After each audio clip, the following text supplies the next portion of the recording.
ফারুক রাদিয়াল্লাহু তাআলা আনহু আমাদের সুপার হিরো। উনি কত বড় সুপার হিরো শুনেন।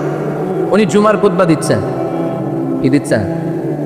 মসজিদে নববীতে খুতবার মাঝখানে হঠাৎ বললেন, ইয়া সারিয়াতাল জাবাল, ইয়া সারিয়াত ইবনে জানিমিল জাবাল। এই কথা বলেই আবার খুতবা দিতে শুরু করলেন। ওনার এই ইয়া সারিয়াত ইবনে জানিমিল জাবালের সাথে আগের কথার কোনো মিল নাই, পরের কথারও কোনো মিল নাই। জুমার নামাজের পর মুসল্লি সাহাবারা ধরলেন, বললেন, ইয়া আমিরাল মুমিনিন। খুতবার মাঝখানে হঠাৎ করে ইয়া সারিয়াত ইবনে জালিমিল জাবাল বলে আপনি চিৎকার করলেন কেন? আপনার এই বাক্যের সাথে আপনার খুতবার আগের বাক্যের কোনো মিল নাই, আপনার খুতবার পরের বাক্যেরও কোনো মিল নাই। এই কথা আপনি কারে বললেন? চারে উদ্দেশ্য করে বললেন। এই কথার তাৎপর্য কি আমাদেরকে বুঝিয়ে বলেন। ওমরে ফারুক বললেন, আমি যখন খুতবা দিচ্ছি আমি দেখতে পেলাম ওই যে কয়েক মাস আগে আমি আমার মুসলিম সেনাবাহিনী পারস্য আক্রমণের জন্য পাঠিয়েছি বর্তমান ইরানে ওই বিশাল এলাকাতে পারস্যে আমি আমার ব্যাটালিয়ন পাঠিয়েছি। আমি হঠাৎ করে দেখতে পেলাম আমার মুসলিম বাহিনীর সেনাপতি যুদ্ধের এক পর্যায়ে তার ডানে আছে উপত্যকা, বায়ে আছে পাহাড়। সে পাহাড়ি রাস্তা ছেড়ে দিয়ে উপত্যকার দিকে যেতে শুরু করেছে। আমি দেখতে পেলাম আমার মুসলিম বাহিনী যদি উপত্যকার দিকে ছুটে বেড়ায়, কাফির মুশরিকরা আমার মুসলিম বাহিনীকে কচুকাটা করে ফেলবে। তাই আমি এখান থেকে তাদেরকে কমান্ড দিয়ে বলেছি, ইয়া সারিয়াতাল জাবাল, উপত্যকার দিকে নয় পাহাড়ের দিকে যাও, তাহলেই তোমাদের বিজয় নিশ্চিত হয়ে যাবে।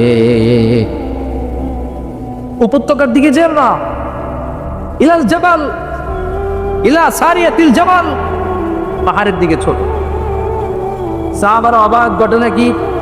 উনি বসে আছেন মদিনার মসজিদে নববীর মিম্বারে দাঁড়িয়ে। উনি যদি ইয়া সারিয়াতাল জাবাল বলে, এটা কি ইরানে যাবে নাকি? ও মিয়া, তখনকার সময়ে বর্তমানের মতো মোবাইল ছিল নাকি, ইন্টারনেট ছিল নাকি, কিছু ছিল? খালি মুখে আমি যদি বলি ইয়া সারিয়াতাল জাবাল, এটা ইরানে যাবে, ইন্ডিয়ায় যাবে, ঢাকাইতে যাবে, ফরিদপুর শহরে তো বসবে না, ঠিক কিনা? কিন্তু এটা আমিরুল মুমিনিন বিশ্বাসী সাহাবারা বিশ্বাস করে নিল। কিছু মুনাফিক ছিল, এরা কয়ে না জামেলাস, এটা তো সম্ভব না। এক কাজ করি, এই সেনাপতি যখন বিজয়ী বেশে মদিনায় ফিরে আসবে আর আমরা ধরব। এরা দিন গুনতে লাগলো, এই সেনাপতি মুসলিম বাহিনী নিয়ে পারস্য জয় করে কবে ফিরে আসবে।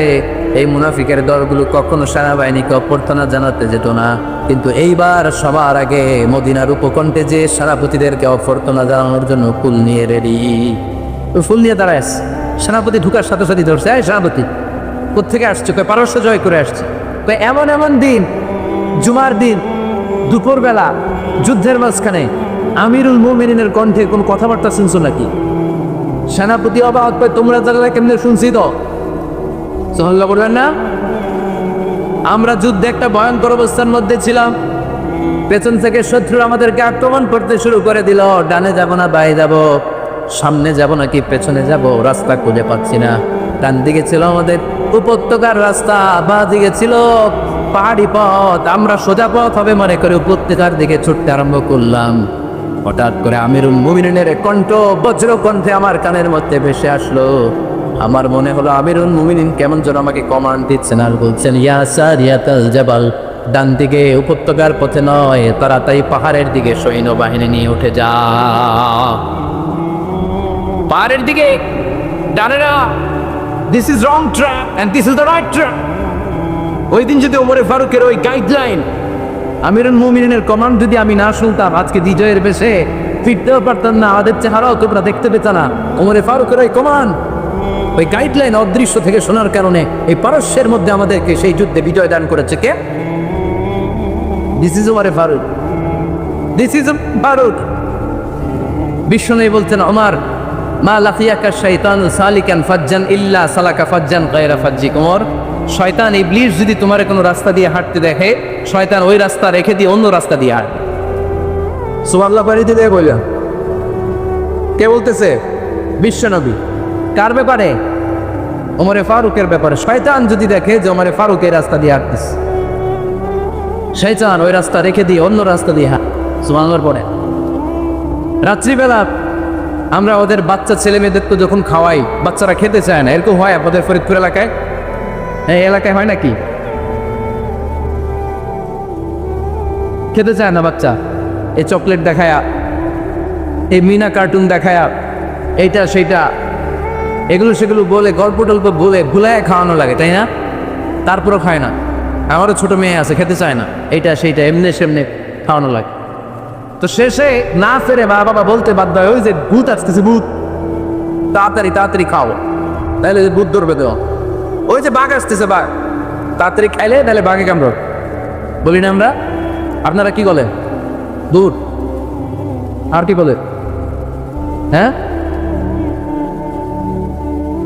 আচ্ছা, এক এক জায়গায় এক একটা আমরা বলি, ভূত আসবে, বাঘ খাবে, ভাল্লুক খাবে, তাড়াতাড়ি খাও। মদিনাতে যখন ওমরে ফারুক আমিরুল মুমিনিন, মদিনার মায়েরাও বাচ্চাদেরকে খাওয়াতে পারতো না, ছোট্ট মেয়েদেরকে খাওয়াতে পারতো না, খাওয়া নিয়ে যন্ত্রণা করতে। বাচ্চারা যখন মদিনায় খেতে চাইতো না রাত্রিবেলায়, মদিনার মায়েরা বলতো তাড়াতাড়ি খাও, হা হুয়া ইয়াতিয়া ওমর, হা হুয়া ইয়াতিয়া ওমর, তাড়াতাড়ি খা, নাইলে ওই যে ওমর আসতেছে। This is our superhero সাইয়েদনা ওমরে ফারুক রাদিয়াল্লাহু তাআলা। শুধু শয়তানি ভয় পেত না, মুনাফিকরাও ভয় পেত, জমেন হতো ভয়। শুধু তাই না, আমাদের আম্মাজান বিষ্ণু ইসা ইসলামের স্ত্রীরাও ওমরে ফারুককে ভয় পেতেন। সুবহানাল্লাহ কইবেন না? মাঝে মাঝে বিষ্ণু ইসা ইসলামের সাথে আম্মাজান আয়েশার ঝগড়া হতো, হতো না? আপনাদের ফ্যামিলিতে ঝগড়া হয়? হয় না? হয় না? কার কার দেখি করে আল্লাহ, অনেক আল্লাহর ওলি আছে তো জায়গায়, ঝগড়া হয় না? ভাই এ কি কথা কয়, ঝগড়া হয় না? বিশ্বনবীর ফ্যামিলিতে ঝগড়া হয়, আপনার ফ্যামিলিতে হয় না? মিষ্টি ঝগড়া, বিয়ে, আর ও বিয়েই করে নাই।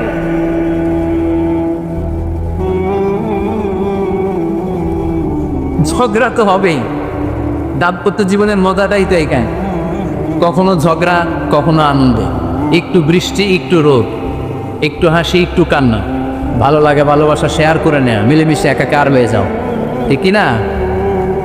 তো আল্লাহর হাবিব সাল্লাল্লাহু আলাইহি ওয়াসাল্লামের সাথে আম্মাজান আয়েশার ঝগড়া হল। একদিন ঝগড়া হয়ে দুইজন রেগে আস, খবরদার দুইজন রেগে থাকবেন না, আবার একজন রাগলে আরেকজন থেমে যাবে, কারণ এই ছোট্ট ঝগড়া থেকে এটা অনেক সময় বিচ্ছেদের দিকে গড়ায়। আমার প্রিয় ফরিদপুরবাসী, ভাবি রেগে গেলে আপনি রাগেন না, ওই দিন আপনি একটু ঠান্ডা থেকে। আবার আপনি রেগে গেলে, আমার মাইকের আওয়াজ যদি ভাবিরা শুনেন, আপনারা রেগে যায় না, একটু ঠান্ডা থাকবেন। দুইজনে রেগে গেলে তো তৃতীয় বিশ্বযুদ্ধ শুরু হবে, তাই না? একজন রেগে গেলে আরেকজন ঠান্ডা, কারণ এই সামান্য ঝগড়া থেকে ইগোর কারণে এটা বিচ্ছেদ আর ডিভোর্স পর্যন্ত গড়ায়। আর শয়তান এখানে উস্কানি দেয়, কারণ ইমানদারদের ফ্যামিলি ভাঙতে পারলে শয়তান সবচেয়ে বড় খুশি হয়, আর ইমানদারদের ফ্যামিলি টিকে থাকলে খুশি হয়ে যায় কে? আম্মাজান আয়েশা রাদিয়াল্লাহু তাআলার সাথে বিষ্ণু ইসা ইসলামের ঝগড়া হতো মাঝে মাঝে। একবার ঝগড়া হলো, বিষ্ণু ইসা ইসলাম রাগ, আম্মাজান আয়েশাও রাগ। বিষ্ণু নাই বললেন, আয়েশা ঝগড়া করে আর কতক্ষণ থাকবো, আসো মিটমাট করি। আয়েশা রাদিয়াল্লাহু বললেন, ঠিক আছে মিটমাট করবি। তো বিষ্ণু ইসা ইসলাম বললেন, মিটমাটের জন্য কারে ডাকবো? ওমরে ডাকি। কয় না, ওমরে না, ওমর গালিজ, ওমর অনেক রাগে, আমার ডর লাগে।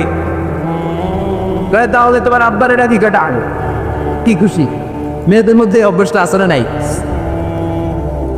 তাহলে তোমার আব্বারে ডাকি। ডাকেন, ডেকে নিয়ে আসা হলো। আবু বকর রাদিয়াল্লাহু তাআলা আনহু দাঁড়ালেন, আম্মাজান আয়েশা দাঁড়ালেন, বিশ্বনবীও দাঁড়ালেন। বিশ্বনবী বললেন, আয়েশা তোমার আব্বা আসছে, এবার ঘটনা খুলে বলার পালা, তুমি বলবা নাকি আমি বলবো? আম্মাজান আয়েশা বললেন, আপনি বলেন, তবে ওয়ালা তাকুল ইল্লা হাক্কান, যেটা করছে ওইটাই বললেন, মিথ্যা কথা কইেন না। আবু বকর রাদিয়াল্লাহু তাআলা রেগে বেগে আগুন, কি এই কথা তুমি কেমন করে বলো? বিশ্বনবী কি মিথ্যা কথা কখনো বলবে? রেগে রেগে দিলেন মেয়ের গালে এক চড়। বানিয়ে বলতেছি না, মুসনাদ আহমদ ইবনে হাম্বলের হাদিস। বাবা রাতের থাপ্পড়কে আম্মাজান আয়েশা উল্টে বললেন। সাইয়েদনা আবু বকর রাগে গড়গড় করছেন, আবার মারার জন্য তেড়ে গেলেন। এবার বাঁচার জন্য আম্মাজান আয়েশা বিশ্বনবীর পিছনে যে আশ্রয় নিলেন, বিশ্বনবী বাঁচানোর জন্য দুই হাত মিলে দাঁড়িয়ে গেলেন। প্রিন্সিপাল বাবা, বিশ্বনবী যখন দুই হাত মিলে দাঁড়িয়ে গেলেন, সাইয়েদনা আবু বকর রাদিয়াল্লাহু আনহু থেমে গেলেন। সাইয়েদনা আবু বকর রাদিয়াল্লাহু তাআলা আনহু ঘর থেকে বের হয়ে বারান্দায় দাঁড়ালেন, পড়েন সুবহানাল্লাহ। এবার বিশ্বনবী আম্মাজান আয়েশার কাছে যেয়ে বলেন, ইয়া আয়েশা, এই ফারাআইতিনি আনকাসতুকি মিনার রাজুল, দেখছো কেমনে বাঁচাইলাম? আপনি না থাকলে বর্তমানে ফেলতো আজকে। আমি বাঁচাইছি তোমার, আমি আমার লগে ঝগড়া করো তুমি। লজ্জায় পড়ে আম্মা জান আয়েশা খিলখিল করে হেসে দিলেন, বিশ্বনবীও হেসে দিলেন। দুইজনের হাসির মধুর আওয়াজ শুনে সাইয়েদনা আবু বকর বাইরে থেকে অবাক, কিরে এতক্ষণ না ঝড় তুফান, এখন দেখি হাসি। সালাম দিয়ে অনুমতি নিয়ে ভিতরে ঢুকলেন, ঢুকে দেখেন আম্মা জান আয়েশাও হাসে, বিশ্বনবীও হাসে। এ হাসি দেখে আবু বকর রাদিয়াল্লাহু আনহু হেসে দিলেন, আরশের উপর থেকে খুশি হয়ে গেলেন কে? এবার সাইয়েদনা আবু বকর রাদিয়াল্লাহু তাআলা আনহু বললেন, ইয়া রাসূলুল্লাহ আশিকানি ফি সিলমিকুমা কামা আশাকতুমানি ফি হারবিকুমা। ও নবী, যুদ্ধ লাগলে, দুইজন যুদ্ধ লাগলে মীমাংসার জন্য যেমনি আমারে ডাকেন, এরকম হাসি আর আনন্দের মুহূর্তেও আমার একটু ডাইকে। আশিকানি ফি সিলমিকুমা কামা আশাকতুমানি ফি হারবিকুমা। তবে আপনাদের মধ্যে ঝগড়া লাগলে সন্ধি করার জন্য আমাদের যেমনি ডাকেন, আপনাদের হাসি খুশি আনন্দ খুনসুটি এই মজাদার মুহূর্তগুলোতে আমার বঞ্চিত রাখেন না, আর একটু ডাইকেন। সুবহানাল্লাহ পড়েন। এই মুসনাদে আহমদ ইবনে হাম্বলের হাদিস শোনার উদ্দেশ্য হচ্ছে, বিশ্বনবী প্রথমে ওমর ফারুকের নাম বলেছিলেন। সাইয়েদনা আয়েশা বলে, না আমি ডরাই। হাইবাত, দিস ইজ কল্ড হাইবাত ও আমার। একবার বিশ্বনবীর সব বিবিরা ধরলেন, ও নবী আমাদেরকে এটা দেন, ওইটা দেন, ঘরে এইটা নাই, ওইটা নাই, ওইটা নাই। বিশ্বনবীকে, আমার কাছে কিছু নাই, যদি এমনি আমার বউ হয়ে থাকতে যাও থাকো, কাহনে যা কানা হলে যা লাগবে কিনে দেবো, সাথে সাথে তালাকও দিয়ে দিব। কিছু দিতে পারবো না, আমার নাই তো, সামর্থ্য নাই। কিন্তু বিবিরা ছাড়া না, এটা দেন ওইটা দেন। বিশ্বনবী রহমতের নবী, বিবিদেরকে বুঝাতেও পারেন, বিবিরা আবদার করতেছে, নবী এটা লাগবে ওইটা লাগবে। ইন দ্য মিন টাইম বিশ্বনবী একজনের সালাম শুনতে পেলেন, কে যেন দরজায় দাঁড়িয়ে বলতেছে আসসালামু আলাইকুম। বিশ্বনবী দরজার দিকে তাকালেন, তাকে বললেন ওয়ালাইকুম আসসালাম, আর বুঝতে পারলেন এটা আমার ওমরের সালাম। সালাম দেওয়ার পরে বিবিদের দিকে তাকায় দেখে একজন বিবিও নাই, সব অন্দরমহলের ভিতরে দৌড়। সুবহানাল্লাহ পড়তে পারলেন না? This is our super hero আমার। এরকম আমার একটা লাগবে, চিল্লায় বলেন কয়টা? একটা আমার গোটা বিশ্বকে সোজা করে দিবে, একটা আমার সবল আর দুর্বলের সব পার্থক্য দূর করে দিবে, মাজলুমের উপর জালিমের অত্যাচারের অবসান ঘটায় দিবে, গোটা বিশ্বটাকে সাম্য, মৈত্রী, ভালোবাসার, ইনসাফ দিয়ে পরিপূর্ণ করে দিবে। সেই উমরের অপেক্ষায় আমি নিজের ছেলেকে 80টা বেত মেরেছে। কয়টা? 80টা বেত মেরেছে। এ ব্যাপারে অনেকগুলো বর্ণনা পাওয়া যায়। সবচেয়ে সহি বর্ণনা হচ্ছে মুয়াত্তা ইমাম মালিকের বর্ণনা। ওমরে ফারুক রাদিয়াল্লাহু তাআলা আনহুর ছেলে আব্দুর রহমান মারুফুন বিআবি শাহমা ছিলেন মিশরে, ওখানে নাবিজ খেয়েছিলেন। নাবিজ হচ্ছে আরব দেশের লোকেরা দুধের মধ্যে শক্ত খুরমা রাত্রেবেলা ঢেলে দিত, ঢেলে দিলে সারা রাত ওই খুরমার রসটা দুধের সাথে মিশে দুধটা লাল হয়ে যেত। এটাতে সকালবেলা খেত, খুব সুস্বাদু, এটাকে বলে নাবিজ। কিন্তু এটা রাতে ভিজাইলে সকালেই খাইতে হয়, রেখে দিলে আবার একটু সমস্যা হয়, এটা অনেকটা তারির মতো হয়ে যায়, মাতলামি চলে আসে। তো ওরে ফারুকের ছেলে নাবিজ খেয়েছেন, মদ খাননি, নাবিজ। কিন্তু নাবিজ খাওয়াতে সাকরান চলে এসেছে। সাকরান চলে আসাতে এটা যখন প্রমাণিত হয়েছে, আমর ইবনে আস রাদিয়াল্লাহু তাআলা আনহু ওনাকে 80 বেত মেরেছেন মিশরে।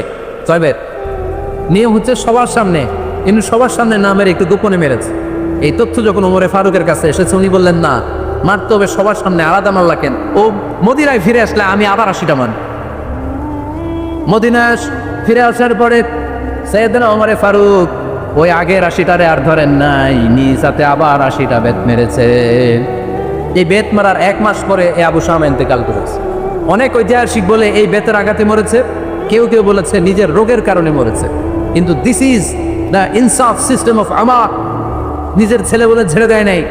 এখন নিজের ছেলে হলে 7 গুণ মাফ, না তার ছেলে হলে 10 গুণ মাফ, এলাকার মরণের ছেলে হলে 10 গুণ মাফ। ও partiality in Islam, Islami partiality নাই।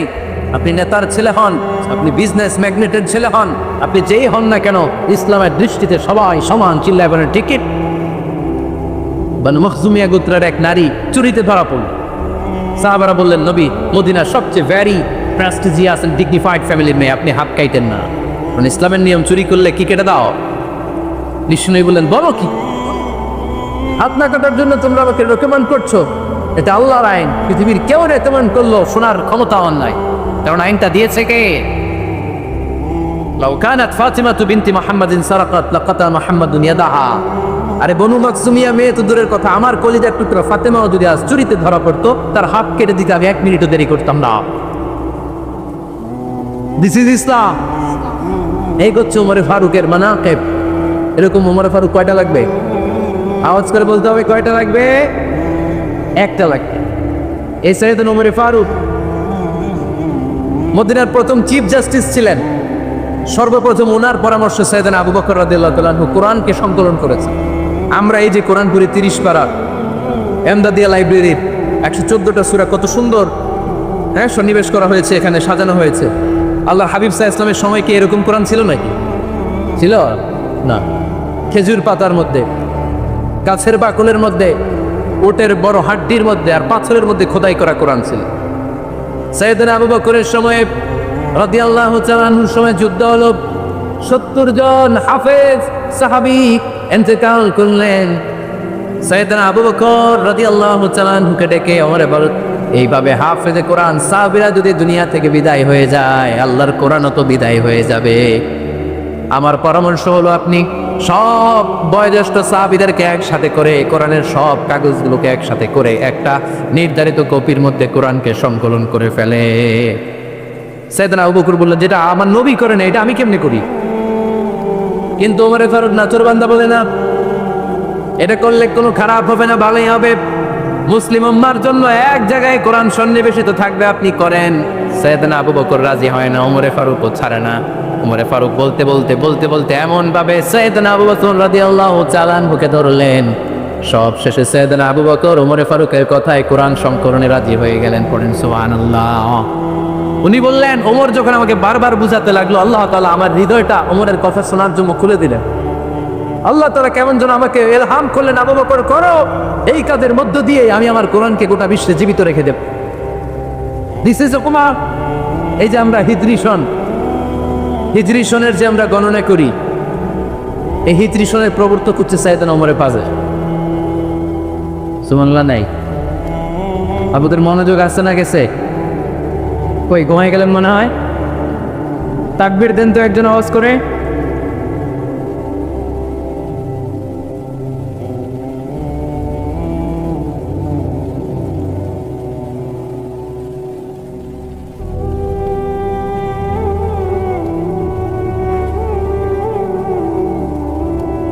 মাশাআল্লাহ, মাশাআল্লাহ। বসেন বসেন, এখনই শেষ করে দেব কিছু সময়ের মধ্যে। আমরা একসাথে বিদায় নেব ইনশাআল্লাহ। ওঠা বসা করবেন না, ওঠা বসা করবেন না, বসেন।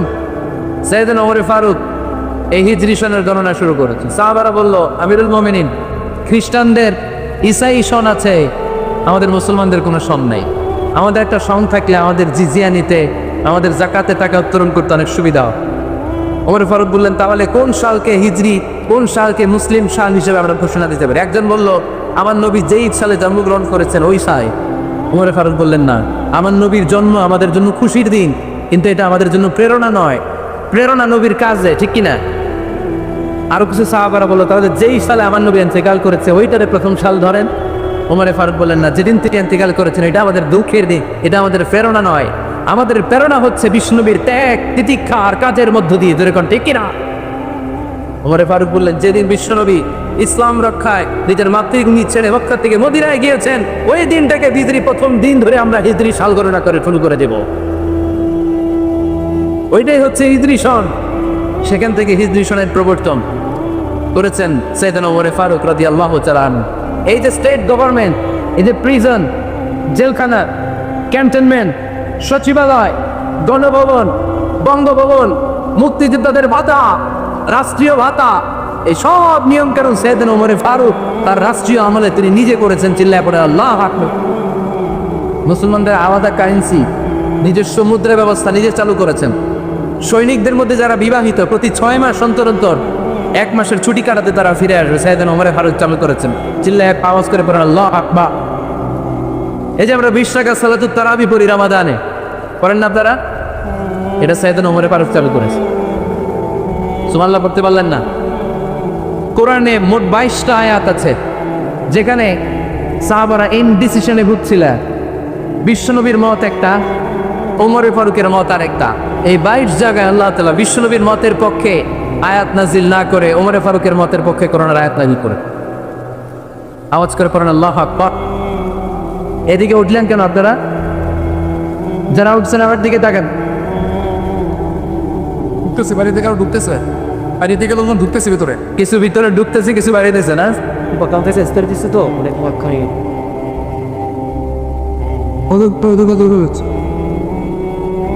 সাইয়েদনা ওমর ফারুক।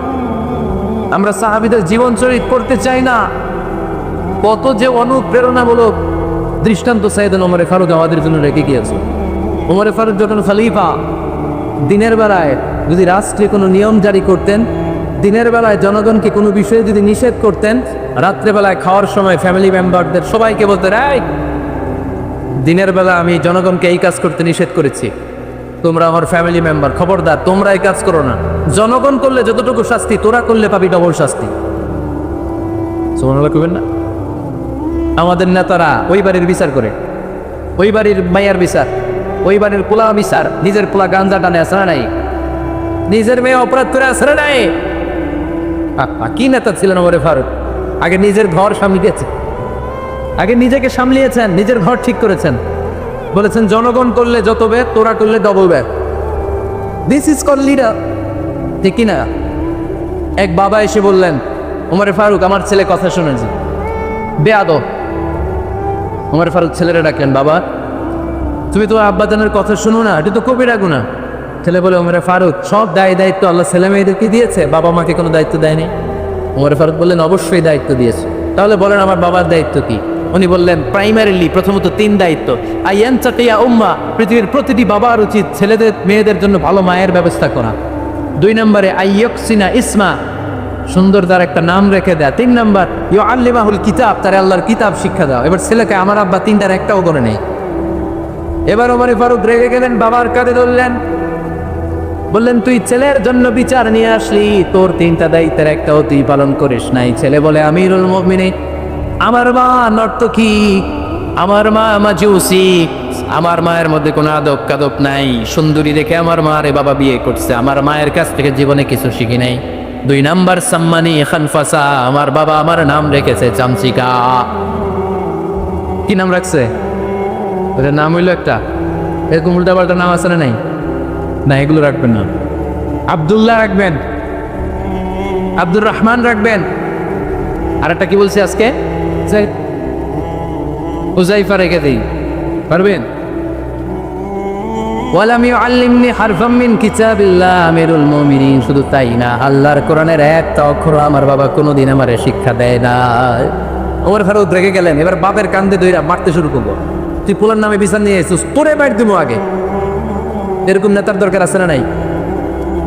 মদিনায় এক লোক তার বউরে রাগের চোটে 100 তালাক দিয়ে দিস। কয় তালাক দেন? নিয়ম কয়টা? দিছে কয়টা? এবার স্ত্রী কাঁদতে কাঁদতে এসে বলে, আমিরুল মুমিনিন দেখেন, আমার স্বামী আমারে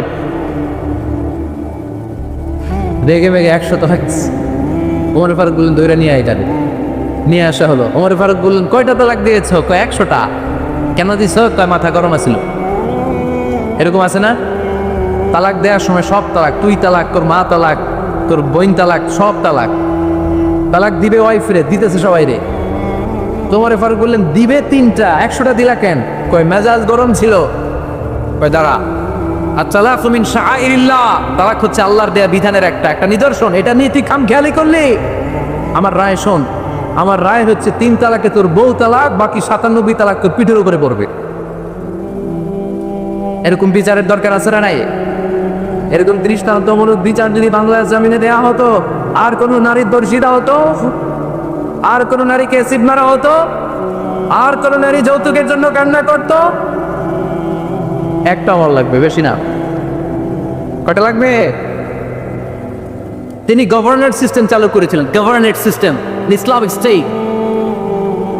বাহরাইন, ইয়ামান, মিসর, কুফা, বসরা, মক্কা, মদিনা, এই 7 জায়গায় 7 জন গভর্নর পাঠিয়েছে, তাদের থেকে তথ্য নিতেন। এই গভর্নর সিস্টেম উনি বানিয়েছেন। সাইয়েদনা আমর ইবনে আল-আস রাদিয়াল্লাহু তাআলা আনহুকে পাঠিয়েছেন মিশরে। মিশরে একটা দৌড় প্রতিযোগিতা হতো। ওই দৌড় প্রতিযোগিতায় আমর ইবনে আল-আস রাদিয়াল্লাহু তাআলা আনহুর ছেলে অংশগ্রহণ করেছে, কিন্তু এক মিশরি ওই দৌড় প্রতিযোগিতায় চ্যাম্পিয়ন হয়ে গেছে, রানার্স আপ হয়েছে আমর ইবনে আল-আসের ছেলে। এবার মিশরি ফার্স্ট আর গভর্নরের ছেলে সেকেন্ড, রাগের চোটে আমর ইবনুল আসের ছেলে ওই মিশরীর মাথার মধ্যে কয়েকটা বাড়ি মেরেছে। মিশরী বলে, আমার মাল্লা কেন? তুমি খেলায় পারো না, আমার মাল্লা কেন? কয়, আনা ইবনুল আকরামিন, আমি গভর্নরের পোলা, আমি যা বলবো এটাই হবে, আমার উপরে কথা নাই। মিশরী ওইখানে আর ঝগড়া বাঁধায় নাই, মনে দুঃখ নিয়ে মদিনায় চলে আসলেন। এসে বললেন, আমিরুল মুমিনিন, আপনি আমর ইবনুল আস রাদিয়াল্লাহু তাআলা আনহুকে মিশরের গভর্নর বানিয়ে কাটিয়েছেন। একটা প্রতিযোগিতায় আমি চ্যাম্পিয়ন হয়েছি, ওনার ছেলে হয়েছে রানারা। কেন সে চ্যাম্পিয়ন হতে পারে নাই? এই কারণে আমার মাথায় লাঠি দিয়ে 3টা বাড়ি মেরেছে। বিচারটা দিছে কার দরবারে? কথা বোঝেন না? রূপে ওমরে ফারুকের দরবার। ওমরে ফারুক বললেন, ছাড়াই আগামী বছরের অমুক তারিখ আমি সব গভর্নরদেরকে ডেকে হিসাব নিতে, ওই দিন তুই থাকবি, পারবি না? বিষ্ণু বলে, পারবো মানে অবশ্যই পার। ওই দিন 7 রাজ্য থেকে 7 গভর্নর হাজির, গভর্নরদের ছেলেরাও হাজির, মিশরীয় হাজির। 7 গভর্নরের কাছ থেকে 7 এলাকার খোঁজ খবর নেয়ার পরে ওমরে ফারুক বললেন, আইনাল মিশরি, মিশরী লোকটা কই, এদিকে আয়। মিশরী সামনে আসার পরে বলল, আমর ইবনুল আস, তুমি মিশরের গভর্নর, তোমার ছেলে সহ তুমি আসো। আমর ইবনুল আস এসে সামনে বসে রইলেন। এবার বললেন, ও আমর ইবনুল আসের ছেলে, তুমি নাকি ইবনুল আকরামিন গভর্নরের ছেলে, তুমি যা বলবে মিশরে নাকি তাই হবে, তোমার নাকি অনেক দাপট। নিজে একটা লাঠি এনে মিশরীর হাতে দিয়ে বললো, এবার তোর মাথায় যতটা মারছে তুই ততটা গুনে গুনে মার, আমি দেখবো। আমর ইবনুল আস দেখবে, আমর ইবনুল আসের ছেলেরে তুই এখানে মার। সে বলতেছে, থাক, আপনি বলছেন এতেই যথেষ্ট, মারা লাগবে না, আমি মাফ করে দিলাম। ওমরে ফারুক বললো, খবর দাও, মার মার বাচ্চার। মিশরী ওমরে ফারুকের দমক শুনে ভয়ে ভয়ে 3টা বাড়ি মারল। এই বাড়ি মারা দেখেও ওমরে ফারুকের হৃদয় ঠান্ডা হয় নাই। লজ্জায় আমর ইবনুল আস, বয়স হয়ে গিয়েছে সাহাবা, মাথা তখন টাক, মাথায় চুল নাই, লজ্জায় মাথাটা হেট হয়ে মাথাটা নিচু করে রেখেছে। এবার রাগের চোটে ওমরে ফারুক বললেন, এবার আমর ইবনুল আসের টাক মাথার মধ্যে একটা মার মার। কেন ছেলেকে শিক্ষা দিতে পারে নাই? ইয়া আমর ইবনুল আস, মাতা জাআলতুমুন নাস আবিদা, তোমরা কখন মিশরীদেরকে নিজেদের দাস বানায় নিলা? ওয়াকাদ ওয়ালাদাতু উম্মুহুম আকরারা, আর ওদের মায়েরা তো ওদেরকে স্বাধীন সন্তান হিসেবে প্রসব করেছে। মানুষদের উপর ক্ষমতাগিরি করার জন্য গভর্নর পাঠাই নাই। খবরদার, জনগণ তাদেরকে দেখভাল করার জন্য তোমাদেরকে পাঠানো হয়েছে, তাদের উপর কোনো অত্যাচার করার জন্য নয়। চিল্লায় বলেন ঠিক কি? এরকম নেতা কয়টা লাগবে? কয়টা? ওই নেতার নাম কি? ওমর। হ্যাঁ, হুয়া ইয়াতি ওমর। 22 জায়গায় বিশ্বনবী কয় একটা, ওমরে ফারুক বলে আরেকটা। আল্লাহ বলে, বিশ্বনবী আপনার পক্ষে আমি আয়াত নাজিল করতে পারলাম না, আমি ওমরের পক্ষে নাজিল করে দিলাম। বিশ্বনবী বলতেন, ইন্নালি কুল্লি উম্মাতিন মুহাদ্দাস, সব উম্মতের মধ্যে, সব নবীর উম্মতের মধ্য থেকে একজন করে আল্লাহ তাকে মুহাদ্দিস বানাতো। মুহাদ্দিস না মুহাদ্দাস। মুহাদ্দাস মানে এমন লোক যিনি যা ভাবতো ওই ভাবনাটাই আল্লাহ আয়াত হিসেবে নাজিল করে দিতেন। বিশ্বনবী বলেন, আমার উম্মতের মধ্যে মুহাদ্দাস হচ্ছে সাইয়েদনা ওমর।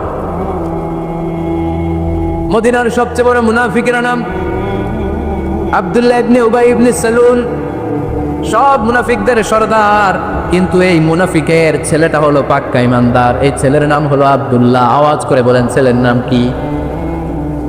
আব্দুল্লাহ ইবনে উবাই ইবনে সালুল। মুনাফিক সরদার যখন ইন্তেকাল করলো, সাইয়েদনা আব্দুল্লাহ রাদিয়াল্লাহু তাআলা আনহু বিশ্বনবীর কাছে এসে চোখের পানি ছেড়ে ডেকে বলে, নবী আপনিও জানেন, আমিও জানি, মদিনার সবাই জানে আমার আব্বা মুনাফিকদের সরদার, কিন্তু আমার মন তো মানে না, আমার তো পিতা, আমার তো বাবা লাগে, আমার তো মন মানে না।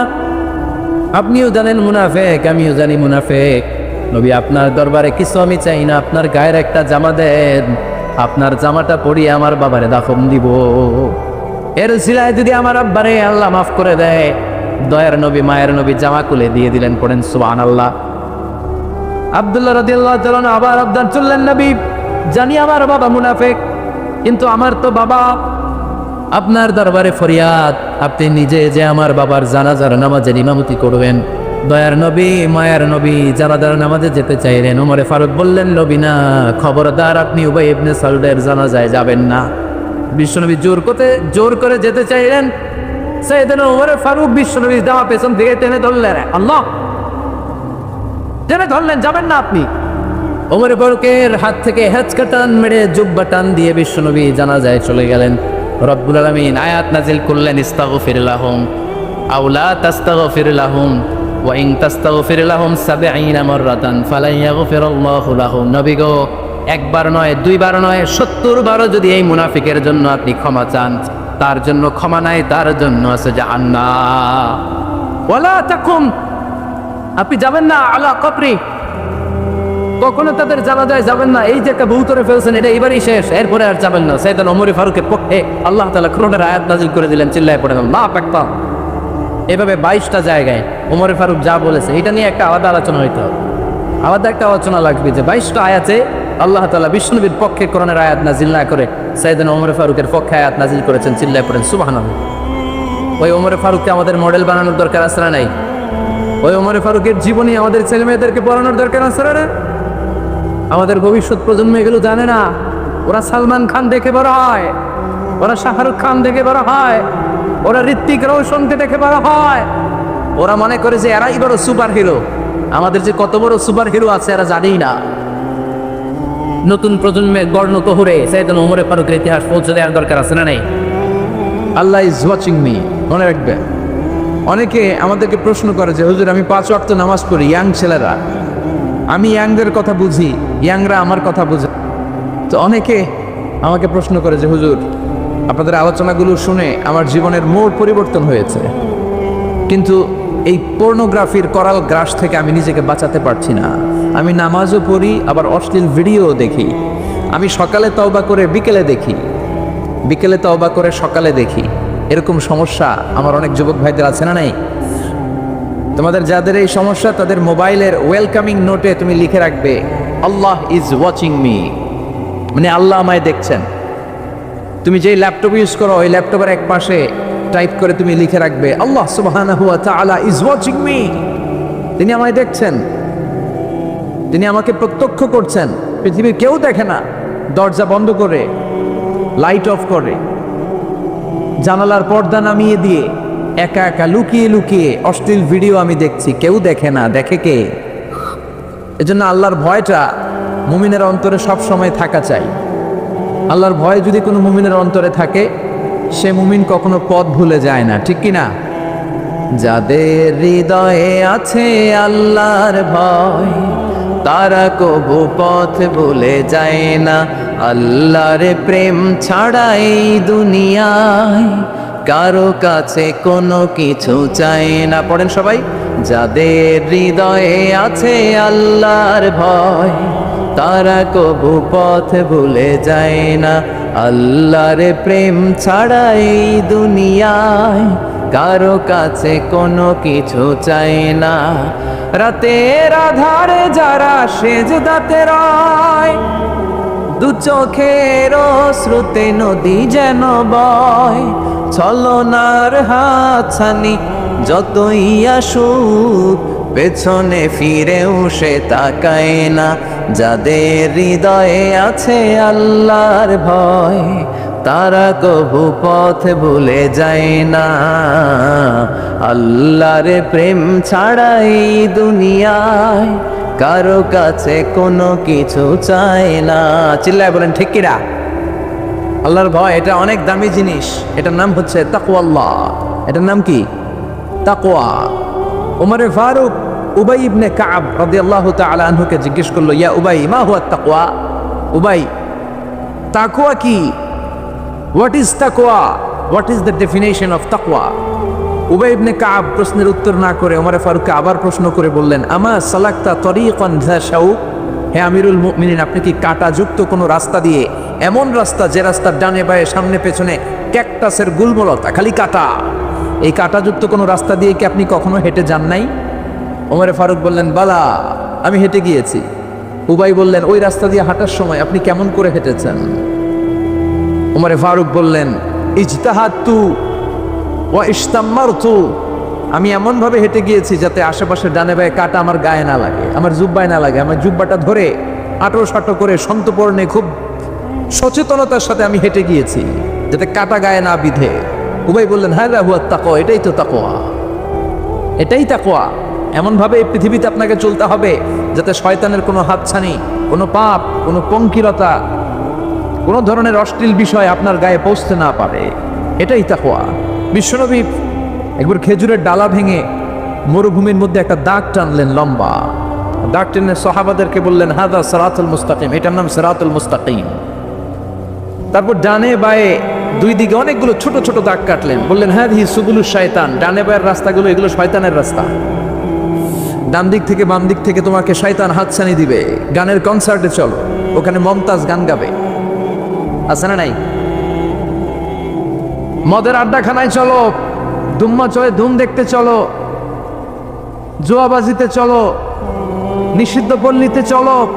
একটার পর একটা হাতছানি আপনাকে ডানে বায়ে সামনে থেকে পেছন থেকে আপনাকে গ্রাস করে ফেলতে চাইবে। কিন্তু মুমিন যখন সিরাতুল মুস্তাকিমের পথে একবার উঠেছে, এই পথটা শুরু হয়েছে দুনিয়া থেকে, এটার ওই প্রান্তে আছে জান্নাতুল ফেরদাউস, ঠিক কিনা? এজন্য প্রতিদিন সালাতে আমরা পড়ি ইহদিনাস সিরাতাল মুস্তাকিম। যে যুবকদের এই সমস্যা আছে, পর্নোগ্রাফির সমস্যা, এটা জাতীয় সমস্যা বাংলাদেশের জাতীয় রোগের নাম ডায়াবেটিক্স। জাতীয় রোগের নাম কি? আর যুবকদের জাতীয় সমস্যা হচ্ছে কি? পর্নোগ্রাফি। স্মার্টফোনগুলো আমাদেরকে স্মার্ট না বানিয়ে আমাদেরকে শেষ করে দিচ্ছে, ঠিক কিনা? এজন্য আপনার একটা শক্ত সিদ্ধান্ত পারে আপনাকে জান্নাতি বানাতে, আর আপনার দুর্বল সিদ্ধান্তটাই আপনাকে জাহান্নামী বানানোর জন্য যথেষ্ট। এজন্য মুমিন মাত্রই তাকে বিশ্বাস করতে হবে, আল্লাহ ইজ ওয়াচিং মি। কি বিশ্বাস করবেন? আল্লাহ ইজ ওয়াচিং মি, আল্লাহ আমায় দেখছেন। কেউ দেখে না, কারো দেখার দরকার নাই, কিন্তু আমার আল্লাহ দেখে, ঠিক কি না? এটাই সবসময় মুমিনের অন্তরে থাকতে হবে। এটার নাম ঈমান, এটার নাম তাকওয়া। এই তাকওয়া নিয়ে যেন আমরা মরতে পারি, আল্লাহ তুমি তৌফিক দাও। ঈমানের সাথে যেন আমাদের মৃত্যু নসিব হয়, তুমি তৌফিক দাও। বিশ্বনবী সবসময় দোয়া করতেন, আল্লাহুম্মা রযুকনা হুসনাল খাওয়াতিম, হে আল্লাহ তুমি আমার শেষটাকে ভালো করো, কারণ সব ভালো তার, শেষ ভালো যার। এরকম অনেকে আছে আজীবন ইসলামের পক্ষে ছিল, কিন্তু শেষকালে মোরতাদ হয়ে মারা যায়, আছে না নাই? আবার অনেকে আজীবন ছিল কাফের, মুশরিক, ইসলামের শত্রু, নাস্তিক, কিন্তু শেষকালে কালিমা পড়ে মারা যায়, আছে না নাই? জিহাদের ময়দানে এক সাহাবা যুদ্ধ করতে করতে কাফির মুশরিকদেরকে কচুকাটা করে জাহান্নামে পাঠিয়ে দিচ্ছিলেন। জিহাদের ময়দানে ওনার যুদ্ধ দেখে সব সাহাবারা বলল, আজকের জিহাদের ময়দানের সব সওয়াব এই সাহাবা পেয়ে যাবে। বিশ্বনবী বললেন, হুয়া ফিন্নার, ও জাহান্নামে যাবে। এক সাহাবী তো অবাক, এটা আবার কেমন কথা? জান মাল সব বাজি রেখে জিহাদের ময়দানে আল্লাহর দুশমনগুলোর একটার পর একটাকে শেষ করে দিয়ে জাহান্নামে পাঠিয়ে দিচ্ছে, আর এই মুজাহিদ ফি সাবিলিল্লাহ জাহান্নামে যাবে? How it's possible? এই সাহাবী পেছনে পেছনে লুকিয়ে লুকিয়ে দেখতে লাগলো যে আমি এটার শেষ দেখতে চাই। দেখতে দেখতে এক পর্যায়ে তিনি খুঁজে পেলেন যে সাহাবী কাফেরদের বিরুদ্ধে যুদ্ধ করতে করতে কাফেরদের বিশাল এক ঘাটির ভেতরে ঢুকে পড়েছে। সেখানে যুদ্ধ করতে করতে একটা পর্যায়ে এমন আসলো, সে মারে আবার মার খায়। শুধু মারে না, মারেও আবার মরেও। মার খেতে খেতে হঠাৎ তার ডান হাতে এক কাফের এক কোপ মেরে তার ডান হাতটা কেটে ফেলে দিল। তাকে আহত অবস্থায় রেখে দিয়ে কাফেররা অন্যদিকে চলে গেল। এই ডান হাত থেকে ব্লিডিং হতে হতে এমন অবস্থা আর সহ্য হয় না, আর কিছুক্ষণ ওয়েট করলেই তার শাহাদাতের মৃত্যু। কিসের মৃত্যু? কথা বলেন। আমাকে শহীদ করে সেই মিছিলে শামিল করে নিও, যে মিছিলের নেতা মীর হামজা খোবাইবে খাব্বাব, আল্লাহর কাছে ছিল অতি প্রিয়, শামিল করে নিও, আমাকে শহীদ করে সেই মিছিলে শামিল করে নিও। পড়েন আমিন। শাহাদাতের তামান্না যার অন্তরে থাকে না, সে মুমিন হতে পারে না, সে মুনাফিক। মরতে তো হবেই, এজন্য আল্লাহর কাছে আমরা শাহাদাতের মৃত্যু চাই, ঠিক কিনা? বিশ্বনবী বলেন, শাহাদাতের মৃত্যু নিয়ে কেউ যদি বিছানায় পড়েও মারা যায়, কিয়ামতের দিন শাহিদদের কাতারে আল্লাহ তাকে দাঁড় করিয়ে দিবে। তো যুদ্ধ করতে করতে ওই সাহাবা আর কিছু সময় অপেক্ষা করলেই শাহিদি মৃত্যু, কিন্তু আর অপেক্ষা করতে না পেরে তলোয়ারটাকে সে মাটিতে গেড়ে ওই তলোয়ারের উপর ঝাঁপিয়ে পড়লো। পেটের এই পাশ থেকে ঢুকে পিঠ দিয়ে তলোয়ার বের হয়ে গেল, ওইখানে শেষ। তার মানে শাহাদাতের মৃত্যু হয় নাই, তার হয়েছে আত্মহত্যা। তার কি হয়েছে? সুইসাইড। মান খাতালা নাফসাহু বিশাইইন উযযিবা বিহি ইয়াউমাল কিয়ামা, যে ব্যক্তি যে জিনিস দিয়ে নিজেকে শেষ করবে কিয়ামতের দিন, ওটাই হবে তার শাস্তি। যে গলায় ওড়না পেঁচিয়ে মারা যায়, ওই মেয়েগুলো in the day of judgement, কিয়ামতে বিচার শেষে জাহান্নামে শুধু ওড়না পেঁচিয়ে মরতেই থাকবে। যে বিষ খেয়ে মারা যায় ওর শাস্তি হবে জাহান্নামের বিষ খেয়ে খেয়ে সে জাহান্নামটাকে কাঁপিয়ে তুলবে। যে ছুরি ঢুকিয়ে স্ট্যাবিং করে মারা যায় ও শুধু স্ট্যাবিং করতেই থাকবে জাহান্নামে। এই সাহাবা আত্মহত্যা করলেন, পেছন থেকে লুকিয়ে লুকিয়ে যে সাহাবা এই দৃশ্য দেখলো সে দৌড়ে বিশ্বনবীর কাছে যেয়ে বলল, আশহাদু আন্নাকা মুহাম্মদ রাসূলুল্লাহ, আমি সাক্ষ্য দিচ্ছি নিশ্চয়ই আপনি আল্লাহর রাসূল। কারণ ওই সাহাবী আত্মহত্যা করে মারা গিয়েছে, তার কপালে শাহাদাত জোটে নাই। এজন্য বিশ্বনবী দোয়া করতে বলেছেন, আল্লাহুম্মা রযুকনা হুসনাল খাওয়াতিম, হে আল্লাহ আমাদের শেষটাকে তুমি ঈমানের মৃত্যু দিও, শেষ সময়টাতে তোমার নাম জপে যেন আমরা পৃথিবী থেকে যেতে পারি, তুমি তৌফিক দাও। চিল্লায় পড়ে না আমিন। সব সময় মুমিন ভয় পাবে কাকে? চাইবে কার কাছে? নাকি খাজা বাবার কাছে, বড় হুজুর, ছোট হুজুর? একজনের কাছে আমরা চাইবো। চিৎকার করে বলেন, চিনি কে? কালা কচুয়া। ধলা কচুয়া নাই এদিকে? ধলাও আছে, কালা কচুয়া। চাঁদপুরের দিকে আবার একটা আছে কচুয়া, না? কাজিমউদ্দিন খন্দকার উচ্চ বিদ্যালয়, আলহাজ আব্দুল হক খন্দকার মহিলা মাদ্রাসা ও ফারুকিয়া হাফিজিয়া মাদ্রাসা এতিমখানার উদ্যোগে 53তম বার্ষিক ওয়াজ ও দোয়ার মাহফিল। প্রধান অতিথি অ্যাডভোকেট আব্দুল মতিন খসরু সাহেব, আমাদের মাননীয় এমপি মহোদয়, সংসদ সদস্য কুমিল্লা 5, প্রেসিডিয়াম সদস্য বাংলাদেশ আওয়ামী লীগ ও সাবেক সফল মন্ত্রী আইন বিচার ও সংসদ বিষয়ক মন্ত্রণালয়। অনেক নাম শুনেছি ওনার, দেখা হয় না। তো আজকে 2 ঘন্টা ধরে নাকি বসে আছে। আমিও আসছি দেরি করে, তারপরে এখানে একটা রেস্টুরেন্ট আমরা ডিনার করলাম। তো সবাই বারবার ফোন করে বলছিল যে এমপি সাহেব কিন্তু বসে আছে, বসে আছে। আমি ওনার নাম শুনেছি, উনি খুব ধর্মপ্রাণ একজন মানুষ। অনেকে আছে এই বড় বড় পদগুলো পেলে ইসলামকে ভুলে যায়, এরকম ডাকাত আছে না নাই? কিন্তু আপনাদের এমপি মহোদয় ইসলাম প্রিয়, ধর্মপ্রাণ, ইসলাম সম্পর্কে জানেও বেশি, মানেও বেশি, এবং বিভিন্ন মাহফিলে উনি যান। সেখানে যে দেদারসে বিভিন্ন জায়গায় ফান্ডিং করেন, সেখানে দান খয়রাত করেন। আমি নাম শুনেছি ওনার অনেক। আল্লাহ ওনাকে ইসলামের জন্য তুমি কবুল করো। যতদিন বেঁচে থাকেন ততদিন যেন ইসলামের সৈনিক হিসেবে এই বাংলার জমিনে কাজ করতে পারে, তুমি তৌফিক দাও। আমার আগে কথা বলেছে মোহাম্মদ বেলাল হোসেন হেলালি সাহেব, চমৎকার কথা বলেছেন, সুনিশ্চিত কোরআন থেকেই কথা বলেছেন। কথা বলেছেন শরীফুল ইসলাম সুলতানি সাহেব, আরো অনেকে কথা বলেছেন। যারাই কথা বলেছে কোরআন থেকে বলেছে, আর কোরআন থেকে কথা বললে এটা ভালো হয়, ঠিক কিনা? ওইখানে ভেজাল থাকে না, কারণ এই কিতাবটা এমন কিতাব যেই কিতাবে কোনো ভেজাল নাই। আছে? কথা বলেন। আপনারা তো ঝিমাই পড়ছেন কেন? হ্যাঁ, আপনাদের আওয়াজের চেয়ে যে ট্রাক যে যায় ওটার আওয়াজ তো বেশি। মুমিনের আওয়াজ হতে হবে ইমানের তেজে আওয়াজ, ঠিক কিনা? তাকবীর দেন গলা ফাটিয়ে। 3টা তাকবীর দিয়ে আমরা আজকে আলোচনা শুরু করি। প্রথম তাকবীর দিবেন যারা বিবাহিত আছেন তারা, দেখি আজকে আপনাদেরকে জায়গায় তুলি। দ্বিতীয় তাকবীর যারা অবিবাহিত তারা। তৃতীয় তাকবীর আজকে সবাই মিলে দেব আমরা। শুরুতে বিবাহিতরা হাত তুলে দেখান কারা কারা এসছেন। খাইছে আজকে তো বিবাহিত গো মাহফিল। হ্যাঁ, অনেক। আমিও আছি আপনাদের দলে, হাত নামান। মাইকের সাউন্ডটা আরেকটু বাড়াতে হবে, আরেকটু স্ট্রং করো। ঠিক আছে, আমি বলেছি ও বাড়াইতেছে। কোথায় মাইক পেন? কই? বাড়াই দাও, একটু বাড়াই দাও, স্ট্রং করো, সাউন্ডটা স্ট্রং। এদিকে গাড়ি যায় তো, ক্ষেতের মাঝখানে নীরব জায়গায় হলে সেখানে পিন ড্রপ সাইলেন্ট, যেখানে পিন পতন নীরবতা, ওইখানে খুব সুন্দর আওয়াজ হয়। রাস্তার পাশে তো ও চেষ্টা করতেছে, অসুবিধা নেই। তো প্রথম তাকবীর পড়বেন যারা বিবাহিত তারা। দ্বিতীয় তাকবীর যারা অবিবাহিত। অবিবাহিত কারা কারা আসছো দেখি। কপালে জুটে নাই কেউ, অনেক দুঃখ তাদের মনের ভেতর। হ্যাঁ, টেনশন নাই, জুটে যাবে ইনশাআল্লাহ। আর বাংলাদেশে মহিলার সংখ্যা নাকি বেশি, ভাগে যোগে 2-3টাও করতে পারে। সামনে এটা আসবে, কিন্তু আরব বিশ্বে চালু হয়ে গেছে অনেক আগ থেকে। 2-3টা বিয়ে করাই লাগে। আমাদের দেশে সাহস করে অনেকে করে, অনেকে সাহস হয় না। তো আস্তে আস্তে শুরু হবে ইনশাআল্লাহ। আমি লিল্লাহি তাকবীর বললে যারা বিবাহিত আসছেন তারা প্রথমে তাকবীর পড়বেন, এরপরে অবিবাহিতরা, তারপরে সবাই। বিবাহিতরা রেডি হয়েছেন? আপনারা প্রথমে পড়েন লিল্লাহি তাকবীর। মাশাআল্লাহ। এবার অবিবাহিতদের পালা। তোমরা সবাই রেডি? ইনশাআল্লাহ পড়ো লিল্লাহি তাকবীর। মাশাআল্লাহ। বিবাহিতদের চেয়ে হয়তো সামান্য কিছু বেশি হয়েছে সাউন্ড, সামান্য, কিন্তু অলমোস্ট সেম। এবার সবাই মিলে আমরা 3টা তাকবীর পড়ে সরাসরি মহাবিশ্বের মহাবিশ্বয় মহাগ্রন্থ আল কোরআন থেকে কিছু কথা আপনাদের সাথে শেয়ার করব। সবাই মিলে 3টা অনেক আওয়াজ তুলতে হবে যাতে করে এখনো যারা আসে নাই তারা যাতে চলে আসে তাড়াতাড়ি, যে কি মিস করতেছি আমরা।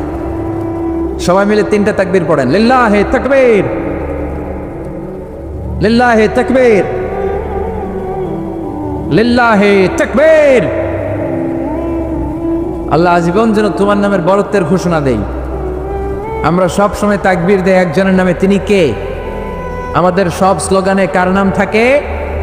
হিন্দুরা পড়ে, जो तो मिटाना चाहे जीवन का तृष्णा सुबह शाम बोल बंदे कृष्णा कृष्णा कृष्णा। ওরা বলে কৃষ্ণা কৃষ্ণা, আমরা বলি जो तो मिटाना चाहे जीवन का जाला सुबह शाम बोल बंदे अल्लाह अल्लाह अल्लाह। ঠিক কি না? আমাদের সব জায়গায় থাকে আল্লাহ আল্লাহ আল্লাহ। আমরা এই আল্লাহর নামে অন্তরে স্থান দিতে চাই। এই অন্তরটা এমন একটা জায়গা, বিশ্বনবী বললেন ইন্না ফিল জাসাদি মুদগা, নিশ্চয়ই দেহে একটা গোশতের টুকরা আছে, ইদা সলুহাত সলুহাল জাসাদু কুল্লু, দেহের এই গোশতের টুকরাটা যদি ভালো হয়ে যায় পুরো দেহটা ভালো হয়ে যায়। ওয়া ইন ফাসাদাত ফাসাদাল জাসাদু কুল্লু, দেহের এই গোশতের টুকরা যদি পচে যায় খারাপ হয়ে যায় পুরো দেহটা খারাপ হয়ে যায়। বিশ্বনবী বললেন আলা ওয়াহিয়াল কলব, জেনে রাখো এই গোশতের টুকরাটার নাম হচ্ছে কলব। সেটার নাম কি? এই যে বাম স্তনের 2 আঙ্গুল নিচে থাকে, এটা এই জায়গায় আল্লাহ সেট করে দিয়েছেন কলব। আলা বিযিকরিল্লাহি তাতমাইন্নুল কুলুব, কোনো কিছু দিয়ে এই কলবের প্রশান্তি আসে না শুধুমাত্র আল্লাহর জিকির ছাড়া। এজন্য কলবের মধ্যে আল্লাহর জিকির বসাতে হবে। কি বসাবেন? নাকি আয়না? অনেকে আয়না বসাতে চায়, বসায় না? কি বলে? আয়না বসায় দে মোর কলবের ভিতর। না, আয়না বসাবো না, এই কলবে থাকবে সুবহানাল্লাহ, আলহামদুলিল্লাহ, লা ইলাহা ইল্লাল্লাহ, আল্লাহু আকবার। এই 4টা জিকির সবচেয়ে সেরা জিকির, খেয়াল রাখবেন। দেখেন ইসলাম মানা সহজ, আমরা আজে বাজে জায়গায় যে আজে বাজে লোকদের কথা শুনে আমরা ভুল তথ্য পেয়েছিলাম এতদিন। ইসলাম মানাটা সহজ, একেবারে নিরেট, সোজা সাপটা, গোজামিল নাই। আল্লাহর কথা আর আল্লাহ রাসূলের কথায় কোনো গোজামিল থাকে না। সুবহানাল্লাহ, আলহামদুলিল্লাহ, লা ইলাহা ইল্লাল্লাহ, আল্লাহু আকবার। পড়েন সুবহানাল্লাহ, আলহামদুলিল্লাহ, লা ইলাহা ইল্লাল্লাহ, আল্লাহু আকবার। এই 4টা তাসবিহ হচ্ছে, 4টা জিকির হচ্ছে শ্রেষ্ঠ জিকির। শ্রেষ্ঠ তো শ্রেষ্ঠই তো পাইছেন, আর এদিক ওদিক তাকান কেন? পড়েন ইচ্ছা মতো, ইচ্ছা মতো পড়েন, ইচ্ছে মতো পড়েন। এই 4টা জিকির একসাথে মিলিয়েও পড়া যায়, আলাদা করেও পড়া যায়। আবার বিশ্বনবী বললেন মিজানের পাল্লা ভারী করতে চাও, ফাআম্মা মান সাকুলাত মাওয়াজিনুহু ফাহুয়া ফি আইশাতির রাদিয়া, মিজানের পাল্লা যারা ভারী করতে চাও তারা 2টা জিকির করবা, সুবহানাল্লাহি ওয়া বিহামদিহি সুবহানাল্লাহিল আযীম। এই 2টা শব্দ কালিমাতান হাবিবাতান ইলার রহমান, আল্লাহর কাছে খুব প্রিয়, সাকিলাতানি ফিল লিসান। এই জিহ্বার মধ্যে এই শব্দ 2টা উচ্চারণে খুব সহজ, খুব পাতলা। সাকিলাতানি ফিল মিজান, কিন্তু এই শব্দ 2টা মিজানের পাল্লায় রেখে দিলে অনেক ওজন হয়ে যাবে। সুবহানাল্লাহি বিহামদিহি সুবহানাল্লাহিল আযীম। পড়তে রাজি আছেন তো? প্রত্যেক ফরজ সালাতের পরে আয়াতুল কুরসি পড়বেন। কি পড়বেন? মুখস্থ আছে না? এটা পড়ে ফু দিলে কোনো জিন পড়ি ব্ল্যাক ম্যাজিক কোনো কিছু আপনারা ধরতে পারবে না। বিশ্বনবী বলেন মান কারা আয়াতাল কুরসি দুবুরা কুল্লি সালাতিন মাকতুবা লাম ইয়ামনাহু মিন দুখুলিল জান্নাতি ইল্লাল মাউত। প্রত্যেক ফরজ সালাতের পরে কেউ যদি আয়াতুল কুরসি পড়ে তার জান্নাতে ঢোকার ব্যাপারে আর কোনো বাধা নিষেধ থাকে না। একটা জিনিস ছাড়া, সুবহানাল্লাহ, আরেকটু পরে কোন একটা জিনিস ছাড়া, ইল্লাল মাউত, সেটা হচ্ছে মৃত্যু। লোকটা মরে না তাই জান্নাতে যায় না, মরলেই জান্নাতে। এবার সুবহানাল্লাহ। তাহলে প্রত্যেক ফরজ সালাতের পরে আয়াতুল কুরসি দরকার আছে না নাই? প্রত্যেক ফরজ সালাতের পরে সালাম ফিরিয়ে আওয়াজ করে পড়বেন আল্লাহু আকবার। 3 বার পড়বেন আস্তাগফিরুল্লাহ আস্তাগফিরুল্লাহ আস্তাগফিরুল্লাহ, সুবহানাল্লাহ 33 বার, আলহামদুলিল্লাহ 33 বার, আল্লাহু আকবার 34 বার, অথবা শেষে 3টা 33 বার পড়ে মিলাবেন লা ইলাহা ইল্লাল্লাহু ওয়াহদা লা শারীকা লাহুল মুলকু ওয়া লাহুল হামদু ওয়া হুয়া আলা কুল্লি শাইইন কাদির। আরেক বর্ণনা একটু বাড়ানো হয়েছে ইউহয়ী ওয়া ইউমীত ওয়া হুয়া আলা কুল্লি শাইইন। এগুলো পড়ে না, কোত্থেকে কি হাবিজাবি পড়ে ইমান নষ্ট করে। এজন্য মুমিন হবে, মুমিন they work smart, they don't work hard. মুমিন স্মার্টলি কাজ করে, মুমিন কষ্ট করে কাজ করে না। সুবহানাল্লাহ কইবেন না? মুমিন সুযোগ খোঁজে, মুমিন কাজ করে smartly. They don't work hard, they work smart. They work smart, তারা স্মার্টলি কাজ করে। আপনারা জানেন কাবা ঘরের 4টা কর্নার আছে। একটা কর্নারের নাম হচ্ছে রুকনুল হাজারিল আসওয়াদ, এটার নাম হচ্ছে ব্ল্যাক স্টোন কর্নার, যেখানে হাজরা আসওয়াদের পাথর আছে। এই পাথরটাতে চুমু দিলে জীবনের গুনাহ সব মাফ করে দেয় কে? এটা জান্নাতি পাথর। কিয়ামতের দিন এই পাথরকে আল্লাহ একটা জিহ্বা দিবে, ঠোঁট দিবে, 2টা চোখ দিবে, আর কিয়ামতের দিন আল্লাহর সামনে দাঁড়িয়ে এসে সাক্ষ্য দিবে যে আল্লাহ তোমার এই বান্দা আমার চুমু দিয়েছিল, এ দিয়েছিল, এ দিয়েছিল, এদের সবাইকে মাফ করে দাও। তাই হাজরা আসওয়াদের কর্নার আর কাবা ঘরের যে স্বর্ণ দিয়ে খচিত দরজা, এই হাজরা আসওয়াদের কর্নার আর দরজার মাঝখানে ছোট্ট একটু জায়গা, এটারে আরবিতে বলে মুলতাজাম। আমার সাথে সাথে পড়েন, এটারে আরবিতে কি বলে? ইলতাজামা ইয়ালতাজিমু ইলতিজামান। মুলতাজিম, মুলতাজাম মানে হচ্ছে যেটার সাথে লেগে থাকা হয় সব সময়। সাহাবারা এই জায়গাটার সাথে লেগে থাকতেন, পেট লাগিয়ে, গাল লাগিয়ে, চোখ লাগিয়ে, মুখ লাগিয়ে কাঁপতেন আর দোয়া করতেন। আর এই জায়গায় পেট লাগিয়ে, শরীর লাগিয়ে দোয়া করলে ওই দোয়া আল্লাহ ফিরিয়ে দেয় না। কিন্তু ওই জায়গায় দোয়া করার চান্সও এত সহজে পাওয়া যায় না, ধাক্কা ধাক্কি যুদ্ধ করতে হবে আপনারে। তো এক মাওলানা চান্স পাইছে ওইখানে, অনেক ধাক্কা ধাক্কি